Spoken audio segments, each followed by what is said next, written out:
하나님의 말씀 봅니다. 하나님의 말씀은 사도행전 21장 7절에서 14절에 있는 말씀까지 말씀을 교독합니다. 7절로부터 14절. 두로를 떠나 항해를 다 마치고 돌레마이에 이르러 형제들에게 안부를 묻고 그들과 함께 하루를 있다가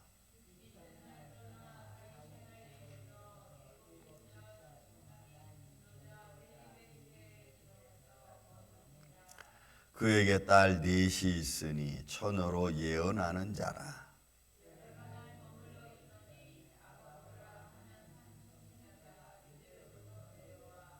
우리에게 와서 바울의 띠를 가져다가 자기 수족을 잡아매고 말하기를 성령이 말씀하시되 예루살렘에서 유대인들이 이와 같이 이 띠 임자를 결박하여 이방인의 손에 넘겨주리라 하거늘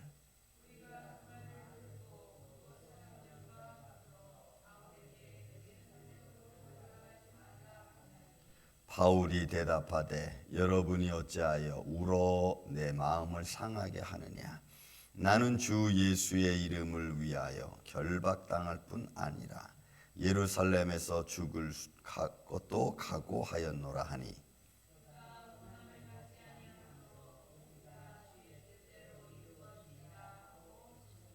아멘.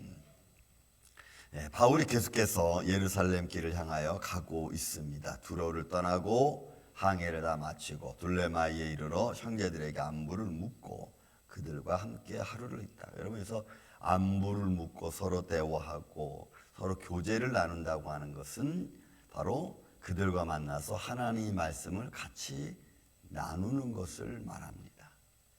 여러분, 하나님 말씀을 같이 나누고 서로 이해하고 그리고 또 그 안에서 위로를 받고 위로를 주고 하는 거죠. 그래서 믿음을 견고하게 하고 흔들리지 않게 하는 겁니다. 우리는 작은 일 하나가 우리 마음에 또 우리 몸에 우리 삶에 한 개 터지면 우리는 그것들로 인해서 우리 마음이 흔들리죠. 마음이 흔들린다고 하는 것은 우리의 믿음이 이런저런 상황 속에서 주님을 의지하고 또 벌어지는 상황 속에서 우리가 하나님의 뜻을 찾아가는 것보다는 왜 이런 일이 이런 일 때문에 내가 이런 말을 통해서 믿음의 길을 생각하기보다는 사람의 방법을 생각하는데 자꾸 우리가 치우친다는 겁니다. 그것은 우리가 그렇게 살아왔기 때문에 삶의 룰이 그렇기 때문에 그것을 한번 이렇게 바꿔서 하나님의 손길이 이 과정에서 무엇이 있을까를 우리가 찾는 것은 거의 해보지 않았잖아요.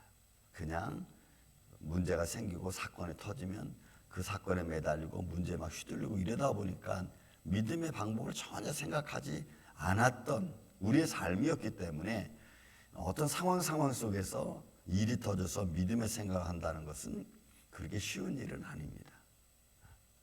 그렇지만 성경은 그런 일이 터지든 또 어떤 사건이 만들어지든 간에 먼저 하나님을 생각하라고 주님의 뜻이 무엇인가를 바라보라고 성경은 제일 먼저 우리에게 말씀해 주고 있습니다. 왜 그러냐면 여러분 금방도 제가 기도했습니다.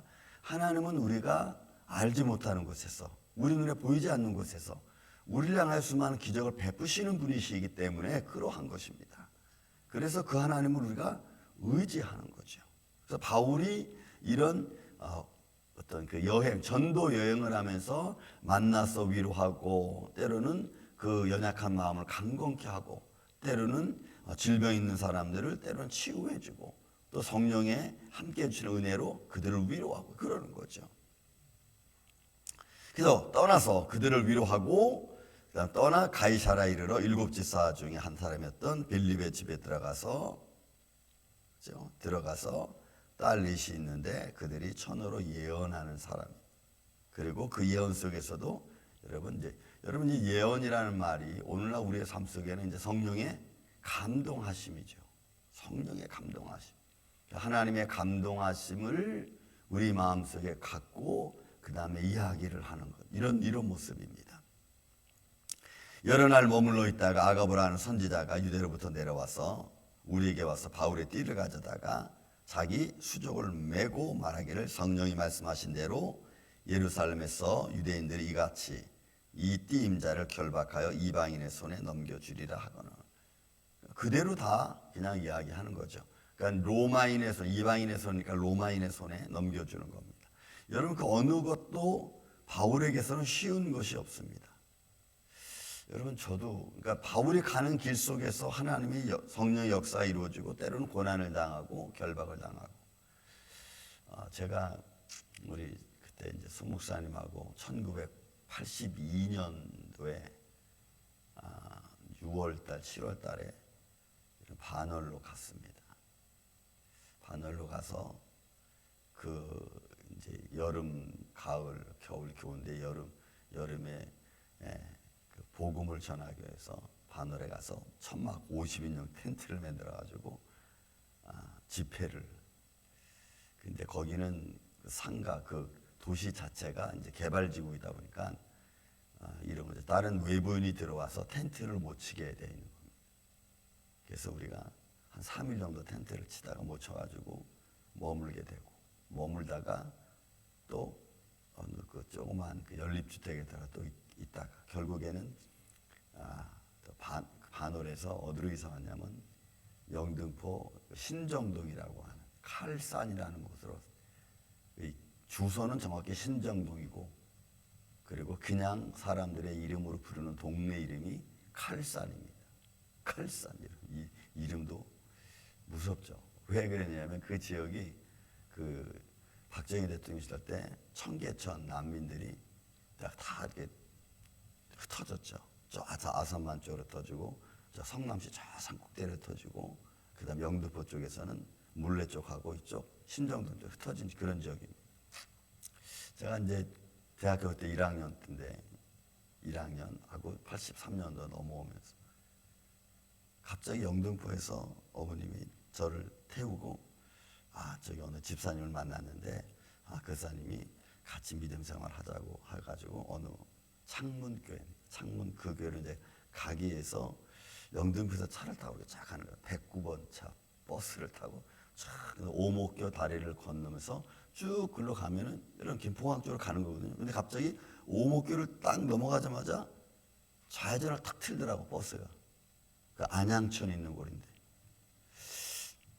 근데 갑자기 느낌이 싸한 거예요. 이거 왜 갑자기. 그러더니 뭐 조그만 뚝방길을 갖다가 막 걸어가더니 앞을 보니까, 버스 안에서 이렇게 앞을 보니까 저 산 밑에 무슨 집들이 옹기종기 막 있는 거예요. 그래서 이게 또 뭔가. 제가 갔습니다. 그러니까 그 동네가 신정팔동이고 사람들이 부르는 동네 이름은 칼산이고, 산 밑에 집들을 막 전했는데, 역시 아까 마찬가지로 그때 청계천에서 이제 나왔던 사람들의 자손과 그 후손들이 거기서 아직도 그렇게 살고 있는 거다. 그래서 제가 여기는 아닌 것 같은데 이거 어떻게 하면 되나. 말은 못하고. 그래서 거기서 여러분, 제가 10년을 살았어. 그리고 10년 살면서 거기서부터 또 개척이 또 시작이 되고, 가정에서부터 예배를 드리고, 지하실에서 예배를 드리고, 그리고 또 결국에는 상가 19평 5홉이라고 하는 상가에 들어가서 예배를 드리고, 그러면서 제가 막 그 10년이라는 세월을 지나면서 많은 경험을 제가 그 경험을 하면서 마음속에 무슨 생각이 드냐면, 그냥 하나님의 일, 복음을 전한다는 것은 그냥 하나님의 일이구나라는 것으로 딱. 그러니까 하나님의 일은 내가 정하는 게 아니더라고. 하나님께서 그 발걸음을 이렇게 인도하시는데, 그 발걸음을 인도하는 과정 속에서 내가 어떤 마음으로 그런 것들을 헤쳐나가고, 당하고 헤쳐나가는가. 많은 사람들을 만나고, 그런 과정 속에서 사람의 강팍함도 알게 되고 그 10년 동안에 그 강팍함뿐만이 아니고 사람의 어떤 그 제가 한참 젊을 때에 어른들의 삶을 본 거예요. 20대 초반에 30대, 40대, 50대 어른들의 삶을 내가 본 거예요. 왜? 교회를 하고 있었으니까. 그들과 상담을 하고 그들과 대화를 하면서 그들의 삶의 그 생활에서 나타나는 그 반감들, 말의 앞뒤가 다른 말들, 삶을 대처하는 모습, 이런 것들을 다 본 거예요. 그러면서도 말씀을 선포해야 되는 그런 과정. 그러면서 내 영적인, 내 육적인 삶이 이제 커가는 거죠, 이렇게. 아, 이렇구나. 이런 일 저런 일 당하고 또 어려운 상황 속에서 내가 어떻게 헤쳐나가야 되는가 또 깨달고. 그런 것들이 믿음을 키워가는 거죠. 제 자신에게는 믿음을, 제 자신의 믿음을 키워가는 하나의 과정 같은 거죠. 힘들다고 해서 포기할 수 없고 어렵다고 해서 좌절할 수 없는 상황들, 힘들다고 해서 예배를 안 드릴 수 없는. 저는 거기서도 여러분 대학원을 다니면서 새벽 예배 때 4시에 그때 4시에 예배 드리고 4시 반에 예배 드렸거든요. 새벽에 일어나서 졸면서 예배를 드린 적도 있어요, 저는. 그리고 졸면서 눈 감고 그냥 한 10분 예배를, 근데 막 눈을 감아도 입은 계속 하나님 말씀이 나오는 거예요. 그리고 드리고 나서 딱 그 자리에 앉아가지고 또 졸고 또 자고 잠깐 자고 또 일어나 또 학교 가고. 그러면서 우리는 내 자신이 힘들다고 예배를 안 드릴 수 없고 내게 주어진 일이니까 이건 그냥 당연히 해야지 하는 생각을 가졌어요. 안 된다, 못 한다 이런 생각을 가져보지 않았어요. 근데 그 마음이 여러분 거기서 그렇게 해서 생겨진 믿음의 마음이 여러분 미국에 와서도 아무리 힘들어도 이건 안 돼, 이건 못 해라고 하는 생각을 또 가져보지도 못했어. 왜? 이건 당연히 하나님의 일이니까. 복음을 전하는 일이니까. 아프다고 핑계대서 안 나가본 적이 없어. 아파도 걸을 수 있으면 가는 거고. 그렇게 신앙을 제가 잡아왔어요. 여러분 바울 보세요. 사람들이 뭐라 그래 봐서 아가보라는 선지자가 왔고 빌립의 딸들 4명도 말하기를 뭐라 그래요? 예루살렘에 가지 말라는 거지. 예루살렘에 가면은 결박당해서 이방인은 넘겨진다는 거예요. 그래서 올라가지 말라. 12절에 보니까 우리가 그 말을 듣고 그곳 사람들과 더불어 바울에게 예루살렘으로 올라가지 말라 권하는 거예요. 그러나 바울은 뭐라 그럽니까? 13절에 말합니다. 바울이 대답하되 여러분 어찌하여 울며 내 마음을 상하게 하느냐. 나는 주 예수 이름을 위하여 결박당할 뿐 아니라 예루살렘에서 죽을 각오도 난 했다. 제가 97년도에 미국 와가지고 오자마자 98년도에 엄청난 일을 겪었어요. 97년도 한 해는 너무나 편안했어. 너무나 편안해. 정말 내가 21살 때부터 목회 시작해가지고 97년도에는 정말 내가 안식년을 얻은 것 같은 너무나 평안했어. 교회를 미국에서 어떻게 할까 준비하는 과정이었으니까. 딱 근데 98년부터 환란이 딱 오기 시작한. 1월 달부터 환란이. 그런데 그때도 포기하고 한국으로 가야 된다라는 생각을 사실 하지 않았어요. 한국에서는 오라고 막 이렇게 했는데도.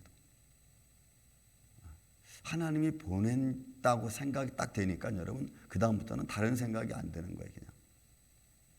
그러니까 뭐 어려운 일을 겪고 이런저런 엄청난 많은 일을 겪었어도 어느 순간에도 좌절해 본 적이 없던 것 같아요. 내가 이렇게 뒤를 돌아보면 안 된다고 해본 적이 없는 것 같아요. 여러분 2003년도에는 제가 팔파기 했을 때 여러분 그 같이 있던 사람이 그 타운에 신고해가지고 우리 교회가 여러분 3개월 동안 문 걸어 잠그고 예배 드렸어요. 그리고 딱 하루 여러분 보세요. 딱 하루 한 주 거기서 예배를 못 드리고 어디서 예배 드렸냐면 지금 여러분 알다시피 소공동 브로드에비뉴에 있는 소공동 있잖아요. 거기서 하루 딱 아침 예배 드렸는데 그 주에 그 당시에 세계일보가 있었어. 세계일보에 무슨 말이 났냐면 임마누엘 장로교회 없어지다. 이런 딱 한 주 빠졌는데 세상은 와, 그 한 번 거기서 예배 안 되는 걸 신문에 그렇게 놨어. 마귀는 어떻게 우리를 좌절하게 만들지 몰라요. 그런데 우리는 그런 말에 흔들리서는 안 되지. 여러분 바울 보세요. 나는 주 예수 이름을 위하여 결박당할 뿐 아니라 예루살렘에서 죽을 각오도 했다. 그러니 이런 뭐 조금 사람들한테 결박 이런 거는 내게 아무것도 아니라는 거죠. 이런 믿음의 사람들의 삶의 모습에서 이런 저런 조금 사소한 일들 가지고 여러분 우리가 상처받을 이유 없는 줄로 믿습니다. 여러분 상처받지 마세요. 그 작은 일 말 한마디 무슨 상황 어떤 거 여러분 그런 거 가지고 상처받지 마세요. 이제는 우리는 그런 것들을 초월해서 가야 될 주님의 종들인 줄로 믿습니다. 주님의 부름받은 자들인 줄로 믿습니다. 이제는 그런 것들에 우리가 휘둘릴 상황이 아니에요. 어차피 우리 인생은 한번 왔다 여러분 지나가는 거잖아요. 죽는 것은 정한 이치로 돼. 그 뒤에는 뭐가 있다고요? 심판이 있잖아요. 그러니까 이런 점 말씀들이 우리에게 힘이 되고 능력이 되는 거예요. 그래서 여러분 그 2003년도는 엄청 힘들었어요. 문 잠그고 여러분 3개월 동안 예배를 드렸다니까. 문 잠그고 그냥 그 주에 그 팔팍 여러분 파이어 디파트먼트가 매주 11시 30분에 우리 교회 앞을 지나가면서 우리 교회를 봤어. 한 번은 그 앞에다 차를 다 대놓고 문은 잠그고 예배를 드렸더니 파이어 디파트먼트가 찾아왔어. 왜 차가 너희들 여기 세워서 너희 예배 드리지. 예배 드리지 말라는데 너희 예배 드리지. 여러분 그게 해서 그 월십 펄밋을 받는 게 3년 거기서 월십 펄밋 받는데 뭐 그런 일. 근데 나는 뻗어시 문 잠그고 야 그러면 이랬어. 진짜 여러분 지금 타운에서 여기서 차가 있는 걸 보면 예배 드리는 줄 아니까 여러분들은 차를 여기다 세우지 말고 저쪽에다 다 세우고 오세요. 또 성도들은 너무나 감사하게 교회 앞에는 차를 한 대도 안 세우고 다 저쪽에다 지금 말하면 그 크리스천 아카데미 그쪽에다 차 세우고 그리고 와서 예배 드렸어. 보통 제가 만약에 한국에서 그런 훈련을 받지 않고 미국 왔다면은 아마 저는 금방 포기했을 거예요. 근데 그거는 포기라고 생각해 본 적이 없어. 아 이건 그냥 내가 예배를 드리는 교회를 하는 데 있어서 하나의 과정이구나 하고 생각을 했지. 여러분 타운하고 붙었다고. 하나님의 일을 하다 보면 이런저런 일이 많죠. 그래서 여러분 팔팍에서 교회 펄밋 딱 받은 데가 2개 있어. 그게 우리 교회 중 하나가 우리 교회예요. 그냥 일반 상가에서 교회 월십 펄밋 받은 것은 딱 우리 교회 하나였어. 그러니까 여러분 이런 과정을 겪으면서 우리가 하나님 일을 한다는 것은 보통 지나고 나니까 와 정말 엄청난 일을 했구나 생각하는데 그 당시에는 그게 엄청난 일이라고 생각해 본 적이 없는 거야. 이건 그냥 하나님의 일이니까 또 내가 반드시 그냥 겪어야 될 일이니까. 사랑하는 야청 성도 여러분, 여러분들 발걸음 하나하나가 주님의 복음을 전하는 증인의 발걸음인 줄로 믿습니다. 바울의 마음을 여러분 우리는 가져야 돼요. 내가 예수 그리스도 이름을 전하는 거 그거 위해서 결박당하고 환난당하는 거 오케이 있을 수 있다. 그러나 그것 때문에 내가 포기하고 좌절할 수는 없다 해서도 안 되는 거니까. 그런 믿음에 앞장서서 우리만을 장로교가 이 지역에 좋아하는 많은 영혼들, 방황하는 많은 영혼들을 하나님께로 불러내서 하나님께로 인도해 나가는 이런 임마누엘 장로교회 되기를 예수님의 이름으로 축원을 드립니다. 사랑과 은혜가 많으신 아버지 하나님 감사합니다. 오늘도 우리에게 주어진 이 믿음의 길을 담대히 걸어갈 수 있도록 주님 역사하여 주시옵소서. 사랑하는 여정 우리 손보는 목사님 건강을 주님 붙들어 주시고 이제 육신으로 힘이 연약한 가운데 있지만 때마다 일마다 머리끝부터 발끝까지 성령님이 지켜주시고 역사하여 주시고 모든 질병에서 모든 아픔에서 깨끗이 치유받게 하여 주시옵소서. 예수의 이름으로 강건하게 하여 주시고 항상 어디서든지 아버지 믿음의 길을 걸어가며 있어 부족함이 없도록 또 하나님의 앞에 영광과 찬양하는 데 부족함이 없도록 주님께서 능력의 손길로 붙들어 주시옵소서. 주님 감사합니다. 사랑하는 성도들의 가정과 심령 위에 주님 은혜가 함께하여 주시고 주님의 몸된 교회가 이곳에 주님이 세우셨사오니 영적으로 방황하고 육적으로 방황하는 이들에게 주님 같이 와서 그들과 함께 하나님 나라를 걸어가며 부족함이 없는 주님의 몸된 교회 되게 하여 주옵소서. 주님 감사합니다. 오늘 이 한날도 이렇게 주님 붙들어 주시옵기를 원하오며 사랑이 많으신 예수님의 이름으로 기도하옵나이다. 아멘.